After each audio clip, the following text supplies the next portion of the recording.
Hey everyone, welcome back to another heavy metal diecast video, and today we have another 124 scale, well, this one is actually 125th scale, and it is from Maisto, of course. It is from the Custom Shop Diecast collection. We have ourselves a 1970 Plymouth GTX. I do not know why they chose to do it in 125th rather than 124th. That is a little bit weird.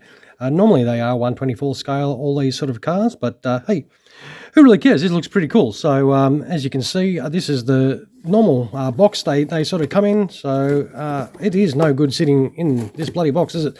So what we'll do is we'll grab this out of the box so we can check out this GTX.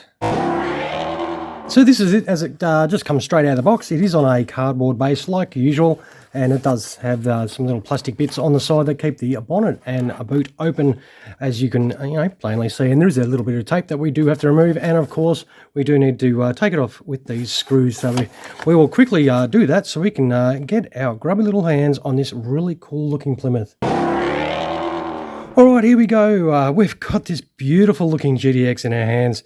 This colour scheme is absolutely amazing. It's not really showing through the camera, the depth of this nice metallic type orange. It really suits the car really well. This looks tough as nails.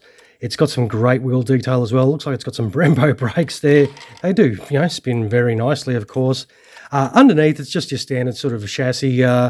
There's just some little molded details on there. There's no, individual parts or no diff or suspension components.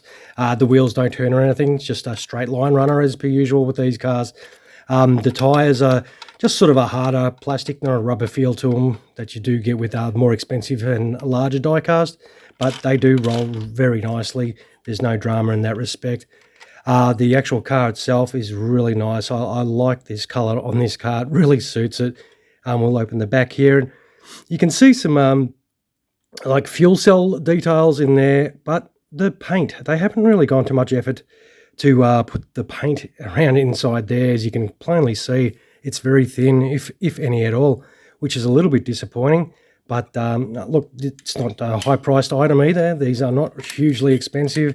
They're sort of semi-collectible, I suppose. They can be used, I suppose, as a toy. You can give them to your kids and they can play with them as well. If you're not a collector yourself and you're not displaying them, they're not hugely expensive.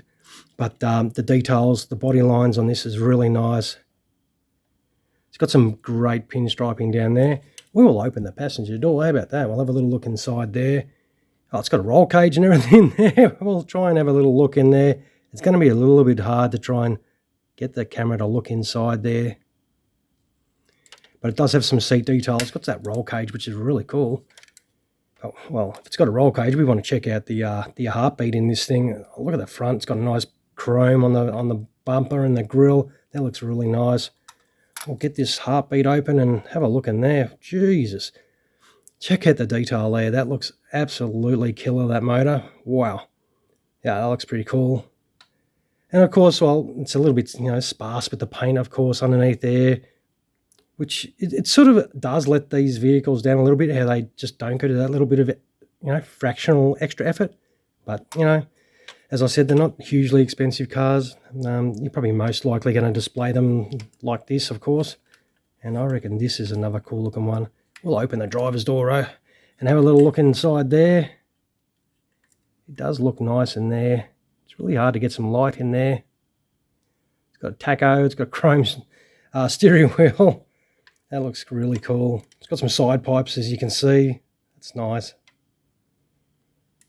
And you can see the roll cage in the back window there as well. It's got a decent set of speakers in there for the sound system, of course.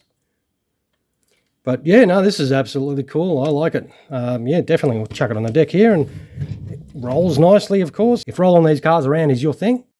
But I reckon this is another cool model from Maisto, of course. As I said, it's a 125th scale, though. It's not 124th, which is just that little bit strange. And it's the 1970 Plymouth GTX, and I reckon this is pretty cool. If you like this as much as me, throw us, one of those if you can spare the time, of course, and feel free to subscribe to the channel. All right, guys, you saw the photos at the start, of course, so check out the model on the turntable without these fat-ass fingers or touching this, and you can check it out in a bit more detail, of course. All right, once again, thank you very much for spending your time watching another one of our 124 scale or 125th scale videos. And I really appreciate that. You all have a fantastic rest of your day. Cheers, guys.